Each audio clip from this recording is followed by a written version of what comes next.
de esa chiva. Ok. Vamos entonces, hermanos, a abrir nuestras Biblias en el libro de los Salmos.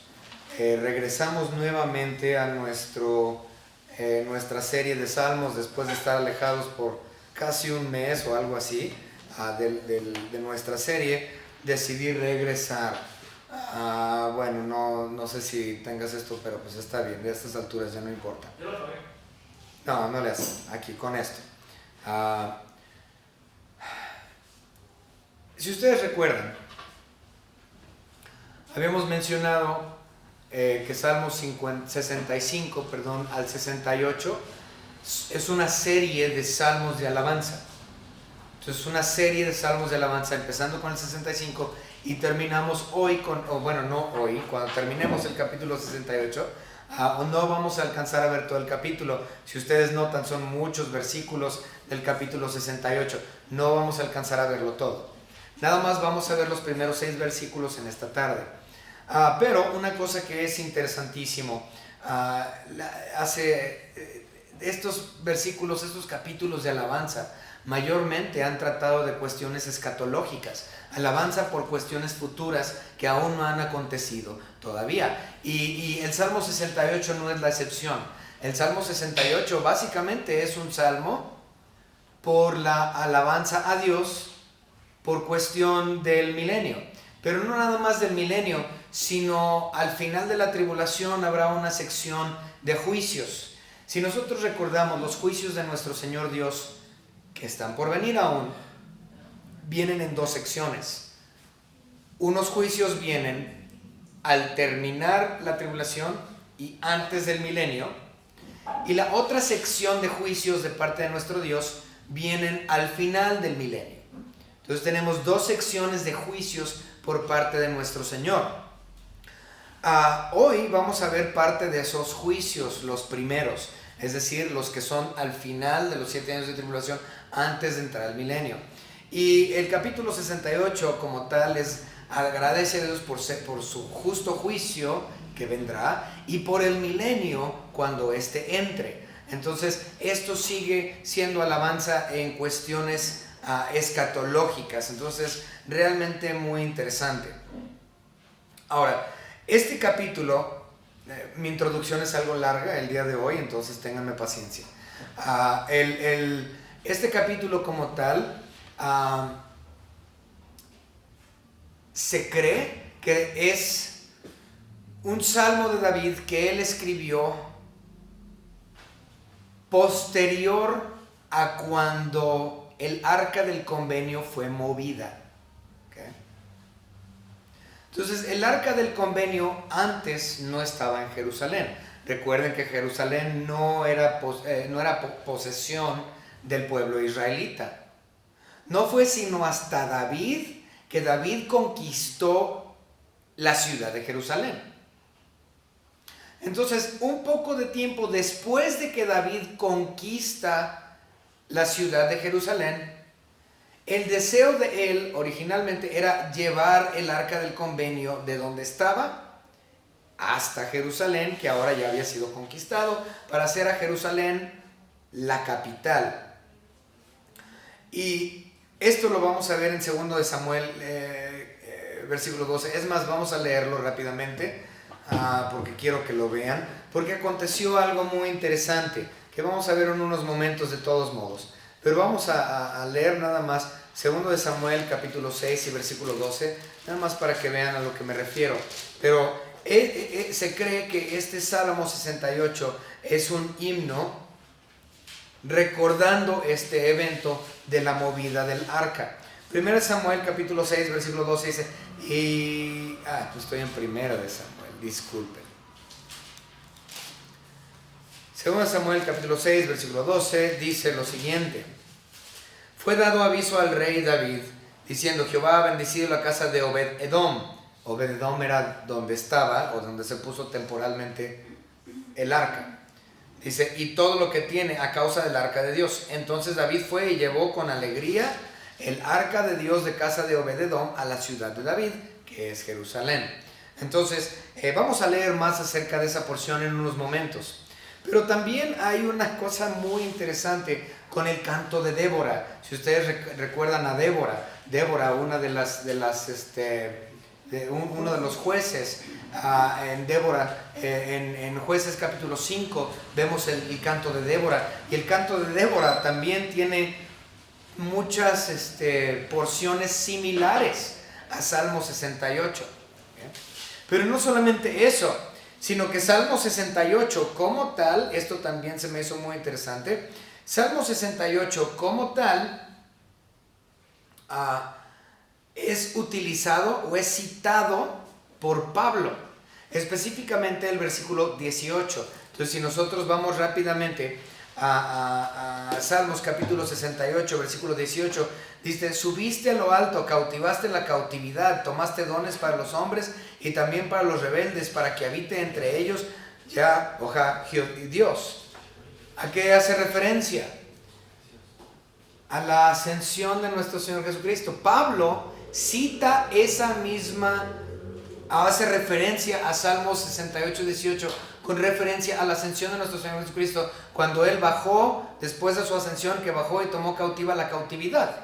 Esto lo podemos ver en el libro de Efesios, en el Efesios capítulo 4, ahí viene, no tienen que ir ahí, pero viene en Efesios capítulo 4 y versículo 8, es la cita que Pablo utiliza hablando acerca de la ascensión de nuestro Señor Jesucristo y llevando a los cautivos que estaban en el seno de Abraham y los llevó a gloria, a los santos del Antiguo Testamento. Entonces es muy interesante todo lo que tiene o lo que incluye Salmo 68. La verdad es que Salmo 68 tengo 3 semanas estudiándolo, hermanos. Y me ha costado muchísimo trabajo porque tiene referencia por todas partes. Y hay muchos incluso que no están del todo de acuerdo con el significado. Ahora, Salmo 68 como tal es un salmo de doble referencia. Ya mencioné uno, la referencia de la movida del arca del convenio de Obed-Edom a Jerusalén. Esa es en su primera instancia o primera referencia. La segunda referencia como tal, también ya lo mencioné, que es una cuestión milenial, de algo que sucederá en el futuro. Entonces tenemos el cercano y el lejano. La profecía, la referencia cercana, que en este caso ya era pasada, incluso para David, y la futura, la lejana, que es el milenio, incluso para nosotros, todavía no ha llegado. Pero muchos teólogos creen que estos versículos como tal hablan de la resurrección de Cristo. Y muchos lo consideran así precisamente porque Pablo habla de la ascensión o usa el versículo 18 con referencia a la ascensión. Entonces dicen, Pablo habló de la ascensión en el versículo 18. ¿Qué vino antes de la ascensión? Pues la resurrección. Y si ustedes observan, el Salmo 68:1 comienza con una palabra muy particular: levántate, Dios. ¿Okay? Entonces, a causa de esta palabra levántate, muchos consideran que esto está hablando de la resurrección, poniéndolo en un enlace por lo que dijo Pablo en el versículo 18.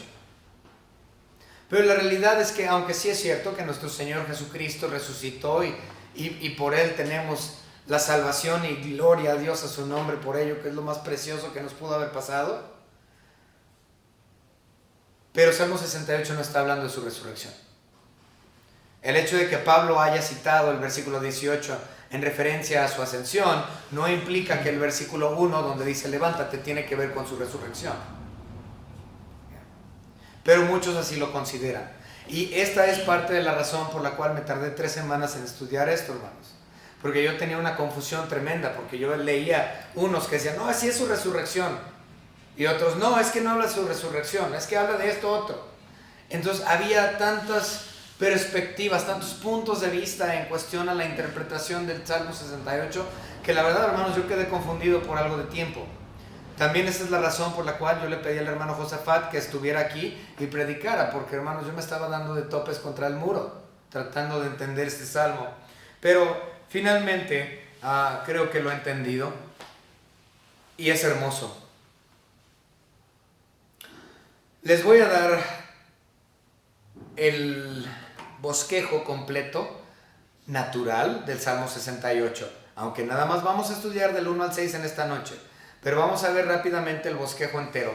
La primera sección, obviamente, es del 1 al 6, que es lo que vamos a ver ahorita. Recuerden, es un salmo de alabanza, entonces todo es alabanza. Entonces, en esta sección del 1 al 6 vemos los israelitas que alaban a Dios porque los impíos huyen delante de la presencia de Dios y son juzgados con muerte. De eso habla la primera sección. Israel está alabando a Dios porque sus enemigos huyen de la presencia de Dios y serán juzgados con muerte. Versículos 1 al 6. La segunda división, obviamente, empieza en el versículo 7 y termina en el versículo 18, que ya leímos. Esta segunda sección es el segundo punto natural. Dice, los israelitas alaban a Dios por haberlos sacado de Egipto y por haberlos metido en tierra prometida. Eso en su primera referencia. En su segunda referencia, los versículos 7 al 18 implican que hablan acerca de sacar de Israel de la tribulación para meterlos en el reino milenial, para así consumar su pacto con Israel. Otra vez. La segunda sección, que es del versículo 7 al 18, nosotros vemos que los israelitas alaban a Dios por haberlos sacado de Egipto y haberlos metido en tierra prometida. Eso es en primera instancia, cuando cruzaron el Sinaí, el Mar Rojo y el Jordán.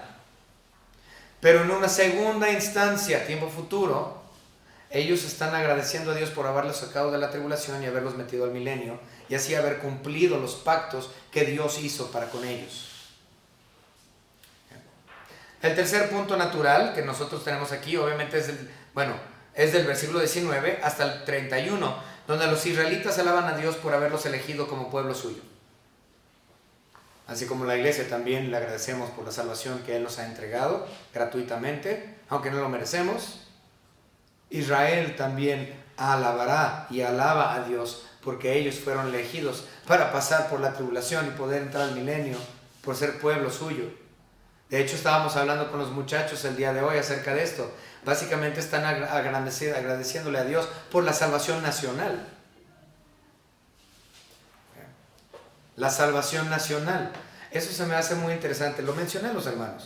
Nosotros hemos escuchado muchas veces a misioneros que se paran y vienen y dicen, pues yo soy misionero de Venezuela, yo soy misionero a Honduras o donde sea, y dicen, Venezuela para Dios, que todo Venezuela sea salvo. O que digan que todo México conozca a Cristo, que todo México sea salvo. Dios nunca le prometió salvación nacional a ninguna nación más que a Israel. Entonces cuando un misionero o alguien dice, salvación a todo México, que todo Venezuela conozca a Cristo como Salvador, pues es una cosa muy hermosa pensarlo desde ese punto de vista. O sea, digo, ojalá así fuera, pero nosotros no tenemos promesa que todo México para Cristo. No hay promesa de salvación nacional más que para Israel. Y ese se trata del tercer punto aquí que vamos a ver en un par de semanas posiblemente, del 19 al 31. Y por último, el cuarto punto del capítulo 68, la división es del versículo 32 al 35, y es un llamado a todas las naciones para alabar a Dios. Nosotros sabemos que las naciones van a alabar a Dios, todas, hasta el milenio.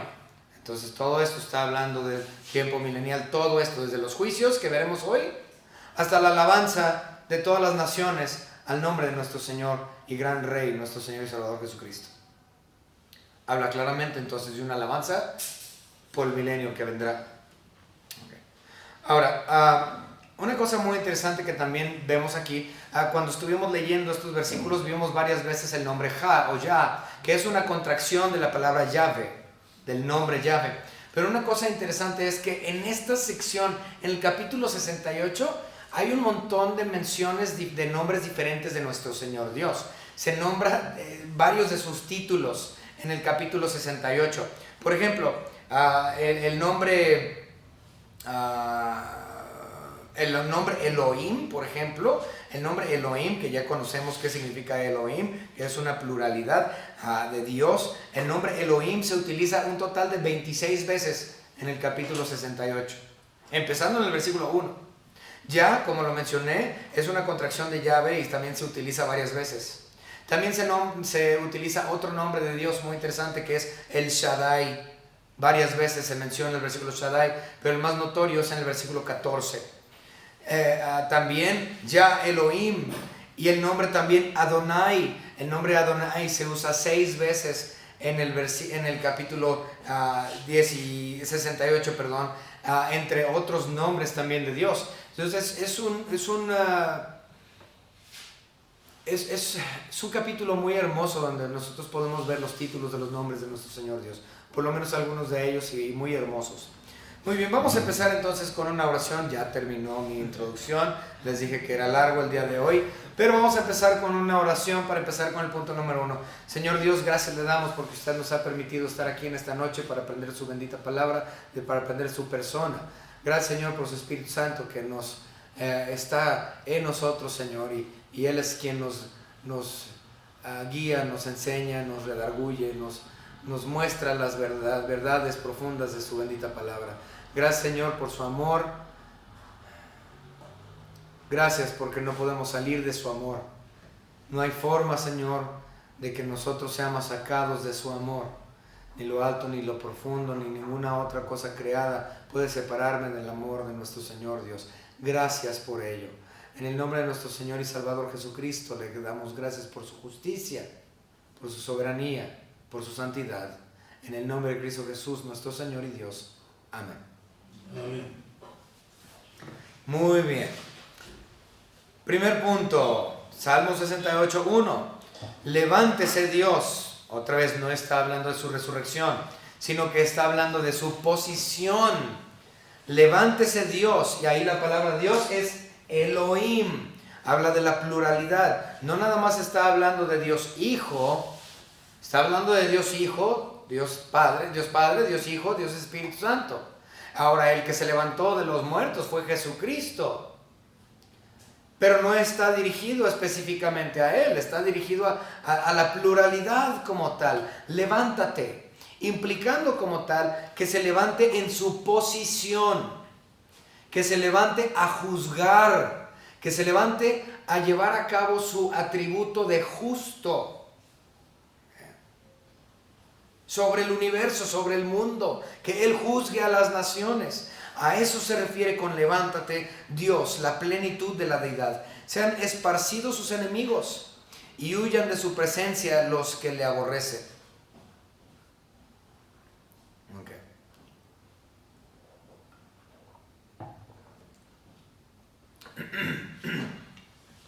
No lo vamos a leer porque no tenemos tiempo, pero si usted regresa a 2 Samuel capítulo 6, donde vimos la introducción cuando se movió el arca de Obed-Edom a Jerusalén, usted notará ahí un acontecimiento muy conocido ya por nosotros de un hombre que se llamaba Usa.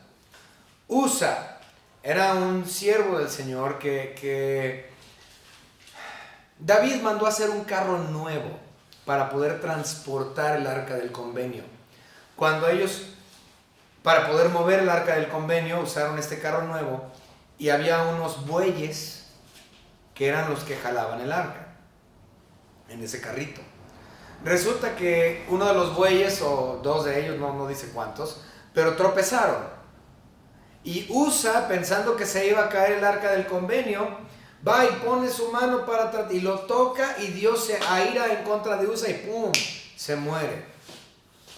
Dios lo mató en ese instante por tocar el arca del convenio. Dios estaba ahí sentado en esa arca. Recuerden que el arca del convenio como tal era el trono de Dios aquí en este mundo. Ahí se sentaba entre los querubines la gloria Shekinah. Y eso también ahí se ve claramente en 2 Samuel capítulo 6 versículo 2, que entre los querubines se encontraba ahí la presencia de nuestro Señor Dios sentado entre los querubines. Entonces Usa va y toca básicamente la gloria de la majestad de Dios.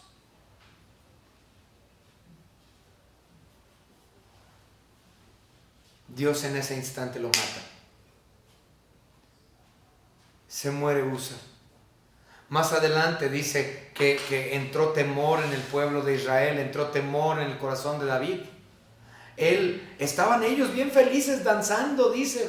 Estaban gozosos, baile y baile, y brinque, porque estaban ellos moviendo el arca del convenio a la nueva capital, Jerusalén. Y se les acabó la fiesta. Se llenaron de temor cuando vieron lo que aconteció con Usa. Al suceder esto, David aprendió dos cosas. Ciertamente Dios es santísimo, tan santo que nadie lo puede tocar, y si alguien lo toca o se acerca a él, va a morir. Así de santo es nuestro Señor Dios. Y a causa de su santidad, Él es juez justo perfecto. Esa es la segunda cosa que él comprendió. La justicia perfecta de Dios en contra de la corrupción, en contra del humano sin Cristo. Y aunque Usa era su siervo, no sabemos que él haya sido salvo por gracia. La Biblia no lo menciona. Pero aunque así lo fuese, él tocó la gloria de Dios y murió. Esto llenó de temor a todo Israel.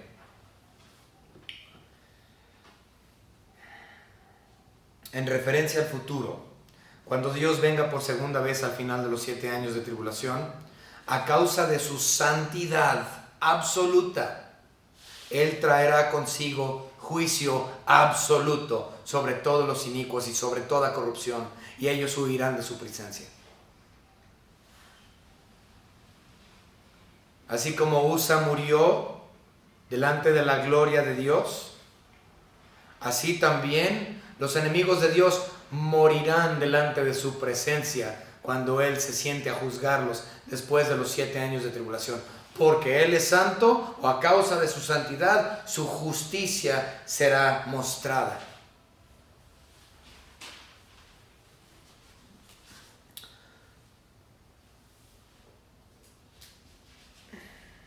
Su justicia va a ser hecha perfecta. Dios va a utilizar este atributo de justicia a causa de su atributo de santidad. Y es interesante notar aquí en el versículo 1 de nuestra lectura de Salmo 68 que no es un original. No es original Salmo 68.1. A lo que me refiero es Salmo 68.1 también es una cita. Salmo 68.1 está citado del libro de Números. Vamos rápidamente a Números. Números capítulo 10. Y vamos a leer los versículos 33 al 35. Dice: así partieron el monte de Jehová camino de 3 días, y el arca del pacto de Jehová fue delante de ellos camino de 3 días, buscándoles lugar de descanso. Y la nube de Jehová había sobre ellos de día desde que salieron del campamento. Cuando el arca se movía, Moisés decía: levántate, oh Jehová. Ahí viene: levántate, oh Jehová, y sean dispersados tus enemigos, y huyan en tu presencia los que te aborrecen. Entonces ahí podemos ver tanto el asunto del arca del convenio, que vemos en 2 de Samuel capítulo 6, como también en relación con este asunto de que sus enemigos serán o huirán y serán esparcidos. Entonces, a causa de Números capítulo 10, versículos 33 al 35, y a causa de 2 de Samuel capítulo 6, comprendemos entonces que Salmo capítulo 68 está hablando en referencia acerca de ese evento pasado y el evento futuro que vendrá.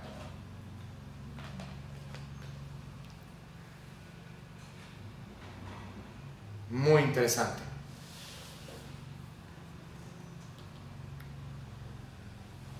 Ok, continuamos. Esto que dice que Dios estaba con ellos, ahí en Números, que ya lo acabamos de leer, Números 10, que Dios estaba delante de ellos. Levántate, Dios, toma tu posición como juez. Está hablando acerca de que Dios peleaba las batallas de Israel y los guiaba en su marcha a la tierra prometida. En este caso futuro, nuestro Señor Dios sacará a Israel y a todos los santos de la tribulación que aún estén vivos, los sacará del desierto, los sacará de la tribulación, del tiempo de dolor, del tiempo de angustia, y los guiará a la tierra prometida, que es el milenio. Esa es la idea.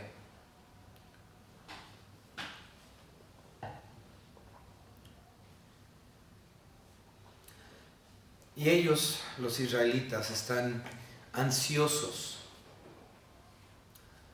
Aunque ellos no creen en el reino mileniario, ellos no creen en Cristo, no creen en el reino milenario, pero ellos están esperando ese reino perpetuo, porque para ellos ese reino es tremendo.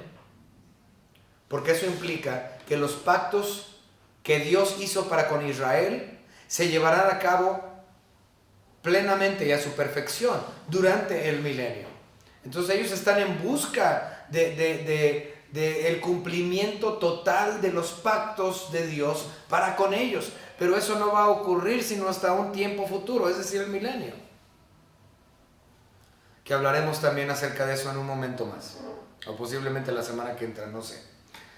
Ok, ahora sí, nos vamos al Salmo 68:2.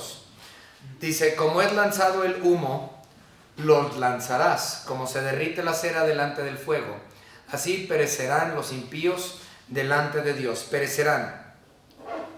Ahora, él está utilizando dos ilustraciones, aquí David está utilizando dos ilustraciones o comparaciones metafóricas. Son dos ilustraciones o dos metáforas. Primero la del humo y luego la de la cera que se derrite delante del fuego. Y luego dice claramente, perecerán. Al final de los 7 años de tribulación, nuestro Señor Jesucristo va a tomar su posición. Levántate, Elohim, levántate, Dios. Va a tomar su posición como juez, utilizando su santidad para poder ejercer su justicia sobre sus enemigos. Este es el primer tiempo de juicio, después de los 7 años de tribulación y antes del milenio. La primera temporada de juicios. Y son muchos. No los enumeré porque la verdad es que nos tardaríamos mucho para hacerlo. Pero entre ellos son las naciones cabrito, las naciones de oveja, juicio contra Satanás, juicio contra la bestia, juicio contra el falso profeta, juicio contra Israel, etc. ¿Okay? Entonces varios juicios en ese momento, en ese periodo. ¿Okay? Y cuando estos juicios se lleven a cabo, Él va a matar a todos los que no han sido salvos por gracia. Él va a matar a todos. Ningún inconverso va a entrar al reino milenial. Muchas personas creen que sí, pero no. Solo los salvos entrarán al milenio. Todos los inconversos serán muertos por nuestro Señor Jesucristo en el tiempo de los juicios.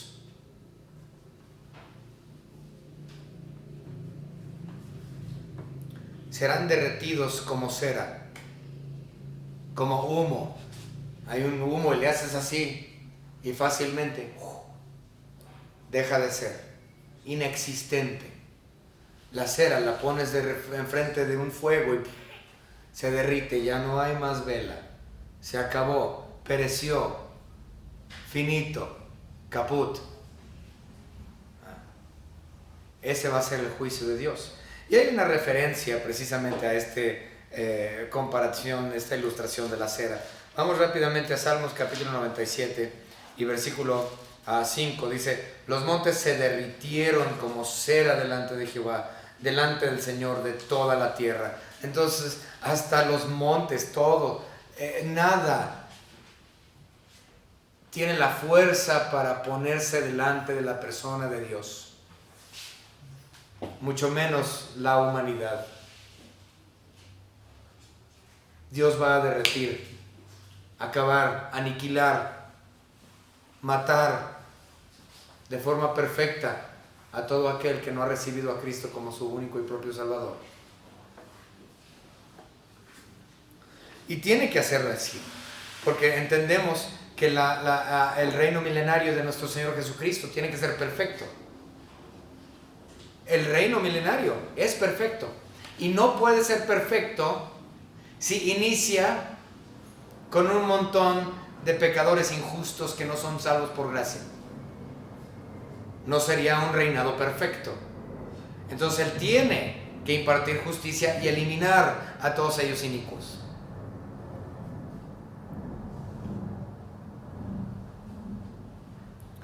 Y hay muchos versículos que hablan acerca de este juicio, y que Dios, Jesucristo, es quien tiene potestad para juzgar. Tengo aquí un montón de versículos, pero nada más vamos a leer unos cuantos. Apocalipsis capítulo 19. Vamos a leer los versículos 11 en adelante un poquito. Dice: entonces vi el cielo abierto y aquí un caballo blanco. Vamos a utilizar ese versículo en un momento más. Ahorita van a ver por qué, pero ese versículo lo vamos a volver a leer. Dice: entonces vi el cielo abierto y aquí un caballo blanco, y el que lo montaba se llamaba Fiel y Verdadero. Y nada más hay uno que es fiel y verdadero, es Cristo Jesús. Y con justicia juzga y pelea. Sus ojos eran como llama de fuego y había en su cabeza muchas diademas. ¿Sí saben por qué muchas? Son todas las coronas que la iglesia va a depositar a los pies de nuestro Señor Jesucristo como dotes. Entonces Él viene con todo.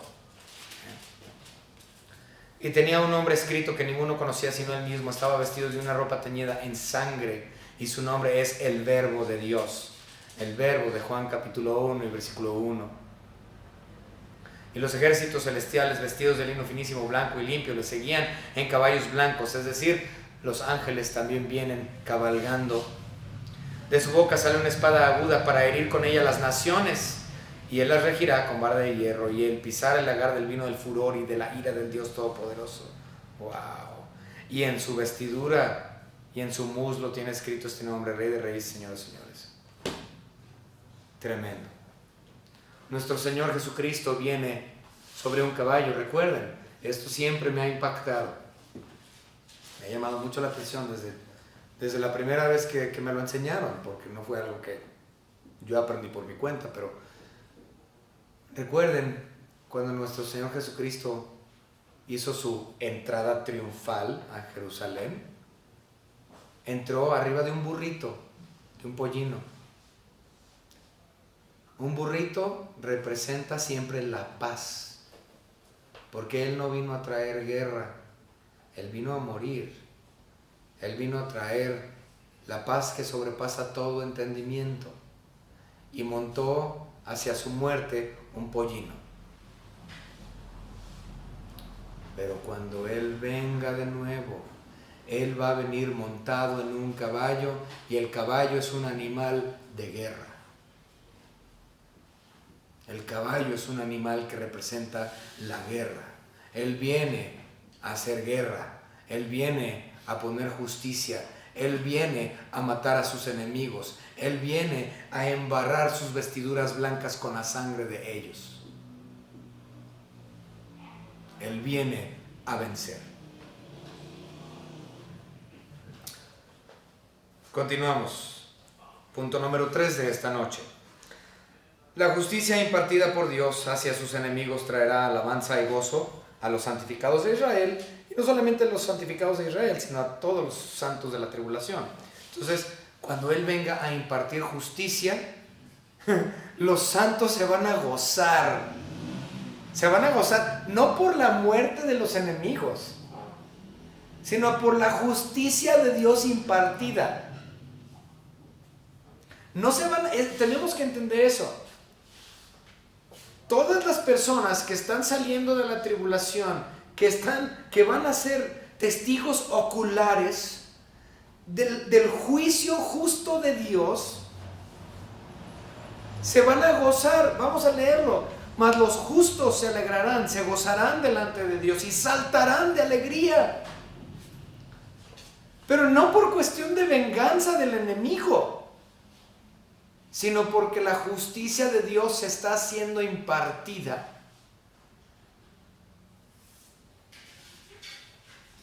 Muy diferente a como las personas se gozan hoy, ¿no? Por ejemplo, si alguien te hizo algún mal y luego algo le pasa a la persona que te hizo el mal, dices, qué bueno, se lo merecía. Y tú acá adentro te sientes, oh, qué bueno, ¿qué le pasó eso? Ese es un corazón de venganza. Así no debemos de pensar cuando alguien que me hizo un mal termina pasándole algo mal. Yo no debo de alegrarme porque a una persona que me causó un mal, no, y así no es, por eso no se están alegrando. Se están alegrando porque están viendo la justicia perfecta de Dios impartida.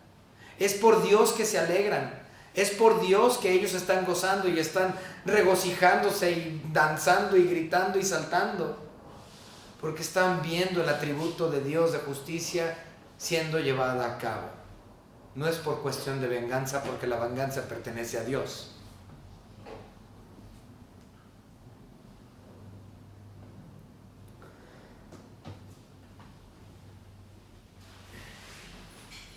Vamos a ver esto desde un punto de vista un poco más práctico también, aplicativo a hoy. Hoy, ustedes saben y han visto en las noticias, yo los veo todos los días, que Israel está en guerra. Israel ha estado en guerra ya por casi 2 meses contra Hamás. El otro día estaba viendo yo un reportaje de Benjamín Netanyahu, el primer ministro de Israel. Y le estaban diciendo, usted tiene que dar un cese al fuego, usted tiene que darle un cese al fuego, porque todos estos palestinos están muriendo a causa de lo que usted está haciendo con Hamás. Tenemos que entender que Israel está rodeado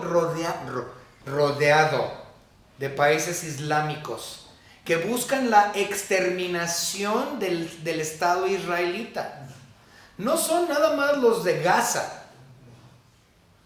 Son los de Jordania, los de Yemen, los de Qatar, las de Omán, Arabia Saudita, Libia, Siria, Egipto y todos los países que rodean a Israel. Y ahora Israel está así entre un mar de islámicos que los absolutamente odian. Son 7 millones. Quiero que consideren esto.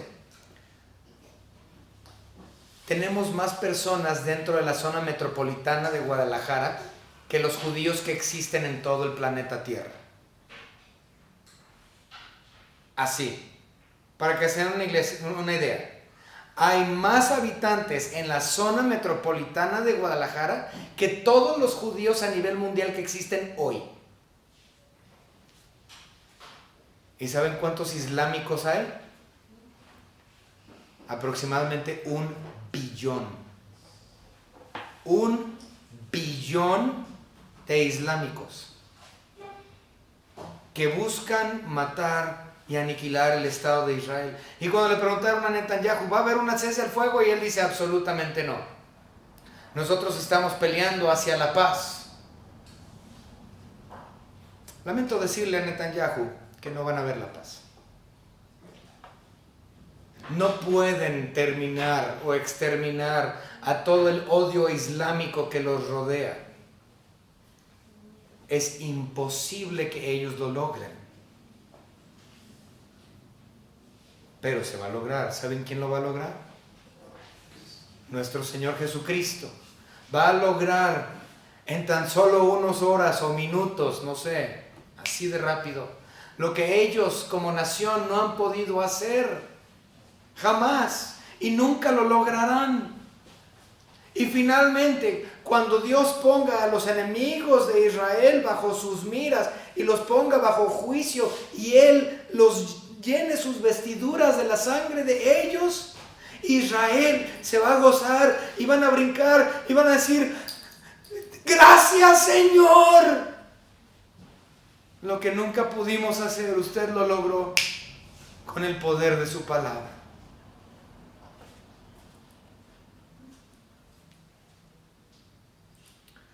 Vamos a avanzar. Tengo versículos aquí, pero no tenemos el tiempo. Vamos a avanzar. Punto número 4. La alabanza hacia aquel quien vendrá cabalgando para impartir justicia sobre sus enemigos. Esto es muy interesante. Muy interesante. Aquí sí vamos a tomar algo de tiempo. Y aunque nos pasemos de más, no importa. Versículo 4.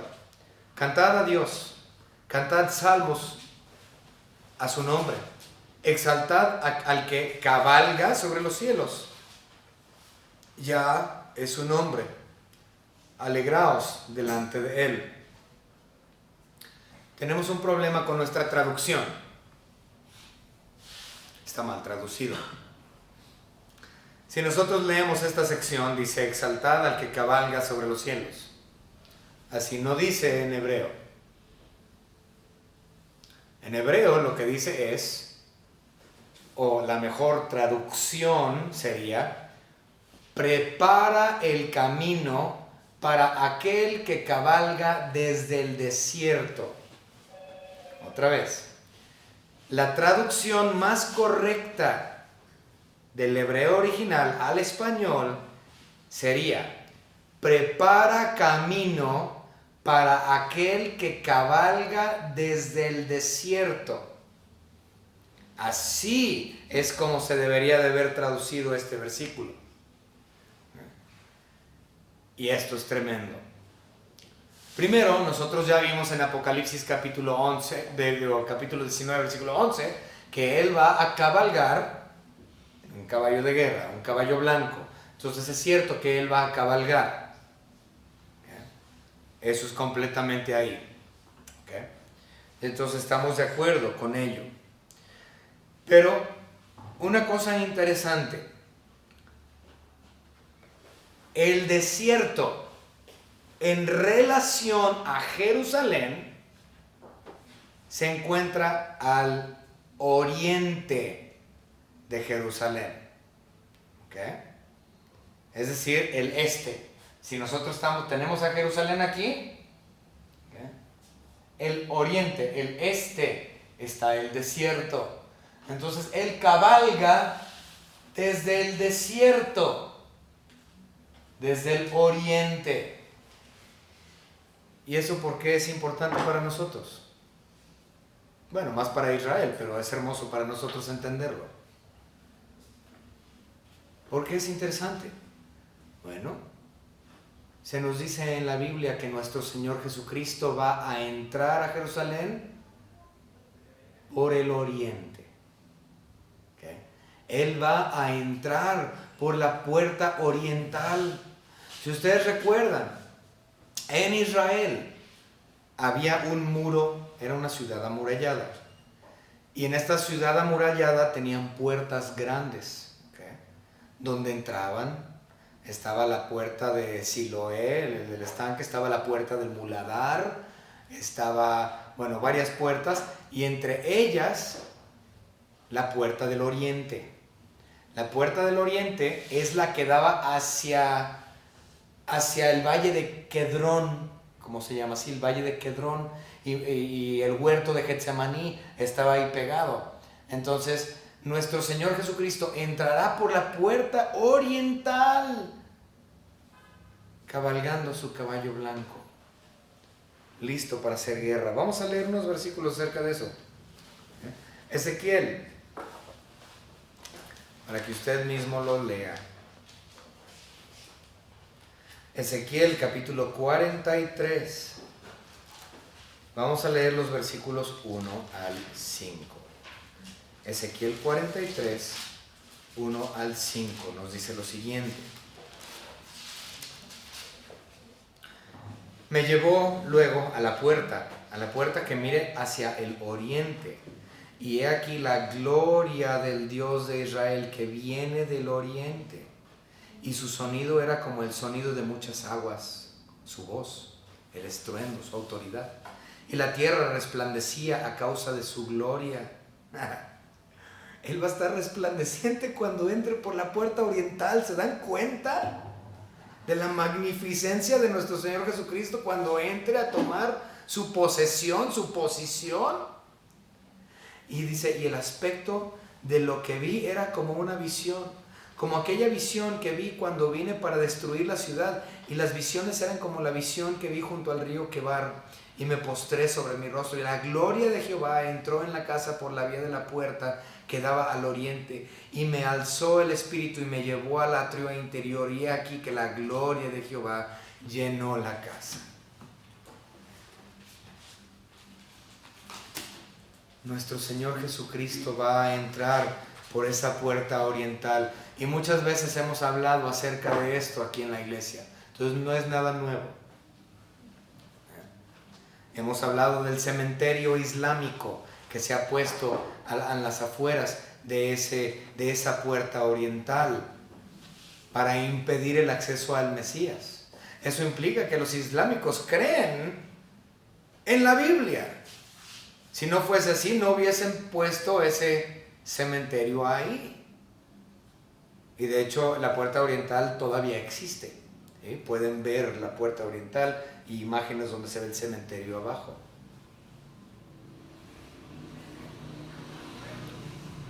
Por eso es que ellos van a cantar y alabar por aquel que viene cabalgando desde el desierto.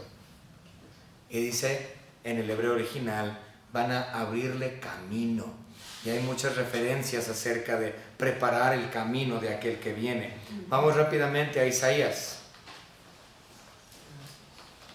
Isaías capítulo 40 y versículo 3 nos dice lo siguiente: voz que clama en el desierto. Obviamente aquí está hablando de Juan el Bautista, pero es la misma idea.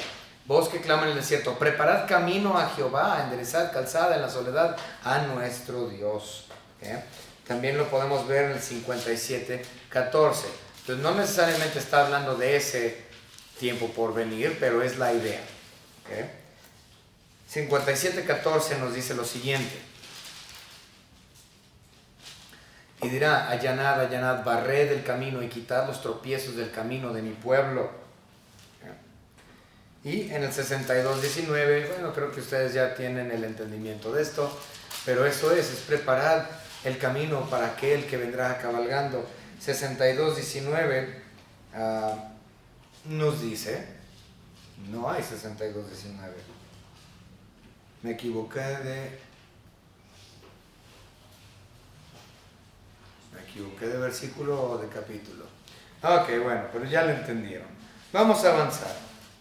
Ahora sí, Salmo capítulo 68 y versículo 5. Salmo 68:5 dice lo siguiente: Padre de huérfanos y defensor de viudas, es Dios en su santa morada.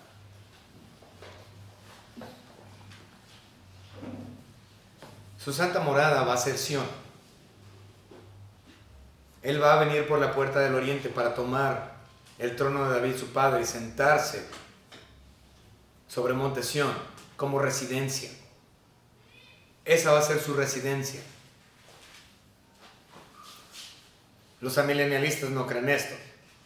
No creen en un trono literal, en la Israel literal. No creen que Dios literalmente reinará por 1000 años literales. No lo creen.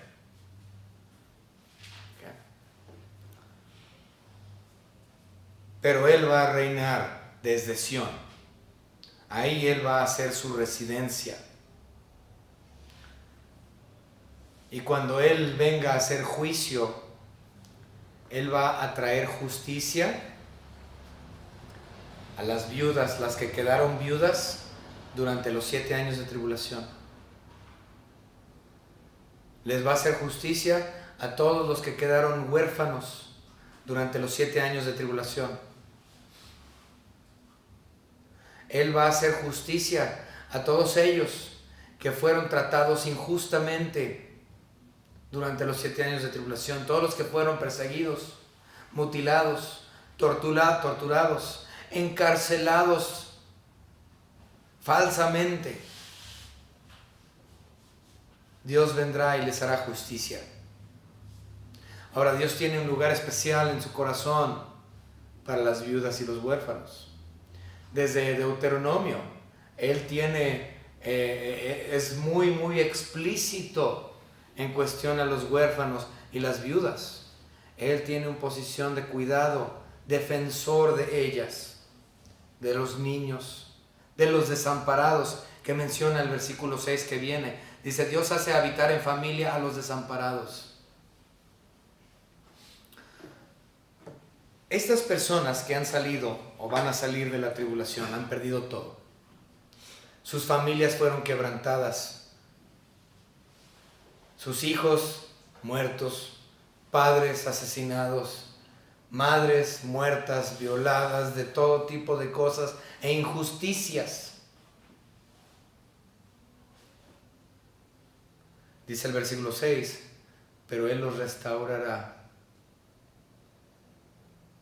Él va a juntar esas viudas y huérfanos en familias.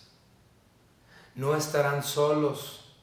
Habrá una restauración para aquellas familias que quedaron devastadas durante los 7 años. Entonces hay una alabanza, que es el último punto, hay una alabanza a Dios por la restauración de los santos de la tribulación, de los santos de Israel que sufrieron injusticias. Él hará justicia para aquellos que han sufrido injusticias, porque Dios tiene un lugar especial para las viudas, para los huérfanos, para los desamparados, que son suyos. Vamos a ver un par de versículos hablando acerca de esto. Deuteronomio capítulo 10. Como les mencioné, esto es algo importante en el corazón de Dios, la familia. Deuteronomio capítulo 10, versículos 18 y 19. Que hace justicia al huérfano y a la viuda, que ama también al extranjero, dándole pan y vestido. Amaréis pues al extranjero, porque extranjeros fuisteis en la tierra de Egipto. Y básicamente, recuerden, Egipto siempre representa al mundo. Si lo queremos, y no estoy diciendo que aquí Deuteronomio 10 esté hablando de lo mismo que estamos hablando acá, pero la tribulación va a ser un tiempo lleno de cosas de este mundo, de injusticias y cosas tremendas, y Dios los sacará de ahí, los restaurará, defensor de las viudas, defensor de los huérfanos, y los traerá a prosperidad, como dice Salmos capítulo 68 y versículo 6. Dice, saca a los cautivos a prosperidad, mas los rebeldes habitan en tierra seca. En este caso, hablando de tiempo milenial, no nada más tierra seca. Los rebeldes van a estar revolcándose en el infierno. Y van a salir únicamente para ser resucitados, para ser echados nuevamente en el lago de fuego después del tribunal del gran trono blanco. Esta es la justicia perfecta de Dios. Y todo Israel, la nación entera que quede para ese momento, porque ellos serán salvos nacionalmente, alabarán y glorificarán a nuestro Señor Dios a causa de su justicia, a causa de su redención, a causa de que los ha sacado del tiempo de la tribulación y los ha metido al milenio, donde sus pactos finalmente serán cumplidos para la nación de Israel. Ellos gritarán de alegría y darán brincos de gozo, porque finalmente el juez ha impartido justicia perfecta.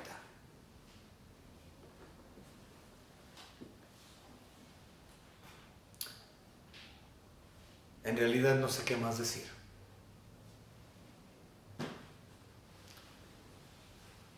Le damos gracias a nuestro Señor Dios por su atributo de santidad, porque a causa de su santidad Él imparte su justicia, su otro atributo. Y aunque nosotros no seremos partícipes durante este tiempo, porque no involucra a la iglesia, involucra a Israel, ciertamente la esposa de Cristo para este punto glorificará el nombre de su Rey, Señor y Esposo Jesucristo, por la justicia que Él estará llevando a cabo sobre todas las naciones. Espero que esto les haya ayudado a comprender un poco más el Salmo 68. Ciertamente a mí me ayudó. Tras 3 semanas de estudiar acerca de este tema que inicialmente fue muy difícil para mí comprender. Pero espero que usted haya sido bendecido en esta noche por la justicia futura de nuestro Señor y Salvador Jesucristo. Vamos a orar. Señor Padre, le damos gracias porque usted nos ha permitido en esta noche estudiar este canto, este salmo de alabanza, de cosas futuras, de cosas que vendrán. Gracias, Señor, porque usted es Señor, Salvador, Redentor, soberano, santo y justo, entre muchas otras cosas. Gracias, Señor, porque un día Israel se regocijará a causa de lo que han estado esperando por miles de años. Gracias, Señor, porque usted cumplirá en perfección lo que usted ha prometido. En el nombre de nuestro Señor y Salvador Jesucristo, nuestro Señor y Dios. Amén.